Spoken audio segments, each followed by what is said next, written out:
Jubilee hills by election నేపథ్యంలో ఎర్రగడ్డ డివిజన్కి సంబంధించి ప్రభుత్వ వైపు ఆది శ్రీనివాస్ గారు ప్రచారం చేస్తున్నారు. దానికి సంబంధించి ఎలా ఉంది ఏంటి అనేది కూడా మనతో మాట్లాడదాం.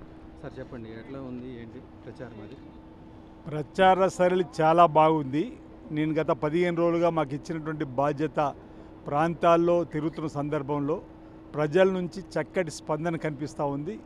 గడప గడపకు ప్రచారానికి వెళ్ళినప్పుడు మేము రాజన్న సిరిసిల్ల జిల్లాకు సంబంధించి సిరిసిల్ల నియోజకవర్గం సంబంధించి గౌరవ ముఖ్యమంత్రి శ్రీ రేవంత్ రెడ్డి గారి ఆదేశాల మేరకు పిసిసి అధ్యక్షుడు మహేష్ కుమార్ గారి ఆదేశాల మేరకు మేము ఇక్కడ రావడం జరిగింది. ఇక్కడ రాగానే ఇప్పటివరకు ఇక్కడ కాంగ్రెస్ పార్టీ కోసం పనిచేస్తున్న నాయకత్వంతో మమేకమై ఈ ప్రాంతంలో కాంగ్రెస్ పార్టీ ద్వారా చేపట్టే సంక్షేమ కార్యక్రమాలు స్థానిక కాంగ్రెస్ పార్టీ నాయకులతో కలిసి చెప్పేటువంటి క్రమంలో మాకంటే ముందే లబ్ధిదారులు గత 10 ఏళ్లలో 10 రేషన్ కార్డు కూడా ఇవ్వలేదు అన్నట్టు బీఆర్ఎస్ ప్రభుత్వం మీరు వచ్చిన తర్వాత మాకు రేషన్ కార్డులు ఇచ్చారు.